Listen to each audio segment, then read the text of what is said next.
Hi guys, Michael Abaimi here. Today, I'd like to talk about Crimson Deserts, a game that recently made a splash at the ongoing Gamescom 2023 trade fair, when it was showcased during the opening night live presentation. So this game actually first made its appearance all the way back in the Game Awards in 2020, and at the time it was slated for a winter 2021 release date. And the first thing that immediately strikes you about the game was just how incredible the visuals look, because the game looked like a next-gen RPG that was really looking to push the boundaries for what visuals have looked like in all this type of medieval-styled adventure games. The game is being developed by Pearl Abyss, the same development team behind Black Desert Online. It was originally intended to be a sprawling MMORPG that was going to serve as a prequel to that other game, but the team has since pivoted and it is now supposed to be a single-player action RPG. I confess that I hadn't even heard about Black Desert Online prior to seeing Crimson Desert make its debut, but from everything I've heard, it's quite a popular game in its native country of South Korea, where it gets played by millions and millions of players. So I can't really speak to the quality or the capabilities of the development team behind the game, but what obviously has propelled me to make this video is just how incredible the game looks, and if the final product would ever hope to deliver on that promise, actually deliver that level of visuals in this kind of game.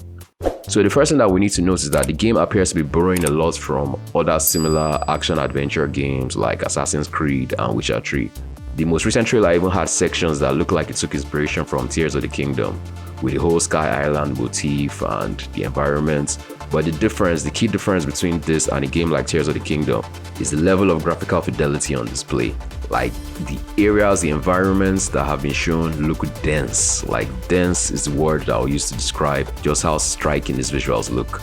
And of course, it has to be noted that this is probably running on a spec'd out PC, and the final products might not actually look anywhere near as good as the trailers make it look. Because we've had in the past situations with games like Watch Dogs where the final product was significantly downgraded from what was first showcased.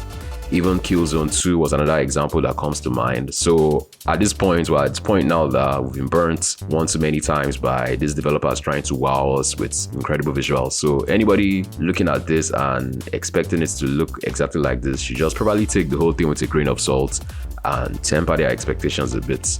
But even though, as I said, it looks like it's running on a spec'd out PC, you can still see that even on that rig or whatever rig is running on, you could still see moments of slowdown, which just shows that everything we actually saw was running in real time. Like, you could actually feel the impact of all those particle effects, everything that is being thrown on the screen at once. But none of that was enough to diminish the impact of actually seeing those visuals. Like, the game just looks incredible, and I know that yes, graphics alone don't make a game, but at the same time, when you see a game that looks this good, that actually looks like it's worthy of the title of being called a next-gen game, obviously you're going to take notice and you're going to have some interest in it.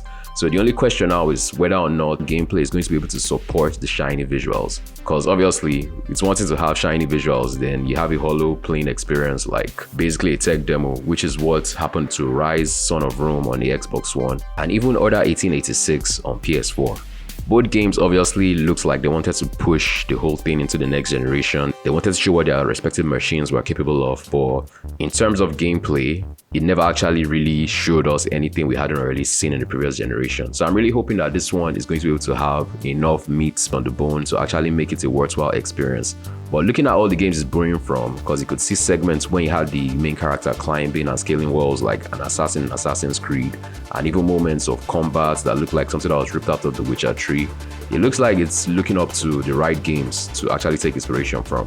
And once again, having all those Tears of the Kingdom inspired areas with the Sky Islands, and the game looks like it's going to have a bit of a sci-fi tilt, because you could actually see some areas where it looked like you were in another dimension or something that even looked close to time travel. So all in all, this game actually looks like something that could show a lot of promise, and it's something that I'm actually cautiously optimistic and looking forward to and hoping that it delivers. But of course, when you go online, you tend to see a lot of people that immediately dismiss the game based on the fact that the development team don't really have that much under their belts. But I would say that that's a really narrow-minded and short-sighted way of looking at it, because granted, they've only worked on Black Desert Online. That's the only game of prominence that they've worked on, and it hasn't really had much impact in the West apparently. But still, just based on what we've been able to see so far, it looks like these guys actually have a lot of passion and a lot of zeal to actually tell the story and to actually make this experience a worthwhile one. So yeah, I'll remain cautiously optimistic. It's also worth noting that this is the same team that is currently working on dokev, which was another game that was showcased at Opening Night Live 2 years ago.